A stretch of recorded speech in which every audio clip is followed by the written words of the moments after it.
കാടിനോടും മലയോടും ഇടപഴകി കഴിയുന്ന കുരുന്നുകളെ കടലും സെക്രട്ടേറിയറ്റും ഷോപ്പിംഗ് മാളുമൊക്കെ കാണിച്ച് നഗരാനുഭവങ്ങൾ അനുഭവവേദ്യമാക്കി സമഗ്ര ശിക്ഷ കേരള.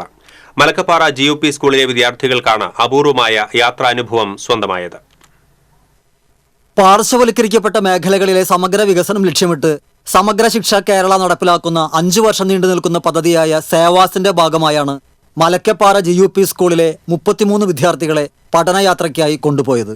പൊതുവിദ്യാഭ്യാസ വകുപ്പിന്റെയും ഡയറ്റിന്റെയും പിന്തുണയോടെ പ്രത്യേകം നിർമ്മിച്ച മൊഡ്യൂൾ പ്രകാരം GUPS മലക്കപ്പാറയിലെ 3-4 ക്ലാസുകളിലെ കുട്ടികൾക്ക് തായ്മൊഴി എന്ന പേരിൽ ഭാഷാ പരിശീലനവും പഠിപ്പുരസി എന്ന പേരിൽ ഗണിത പരിശീലനവും നൽകിയിരുന്നു.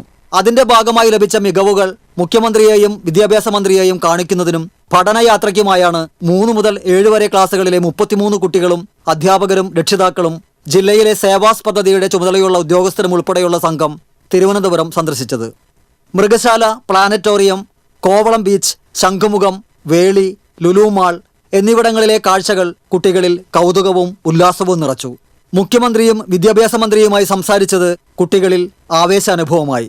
തങ്ങളുടെ മികവുകൾ പ്രദർശിപ്പിക്കാനും കുട്ടികൾക്ക് അവസരം കിട്ടി. Samagra Shiksha Kerala state office team കുട്ടികൾക്ക് സ്പോർട്സ് കിറ്റ് വിതരണം ചെയ്തു.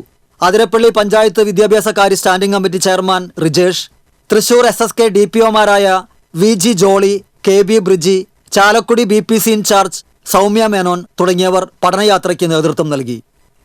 TCV news, Thrissur.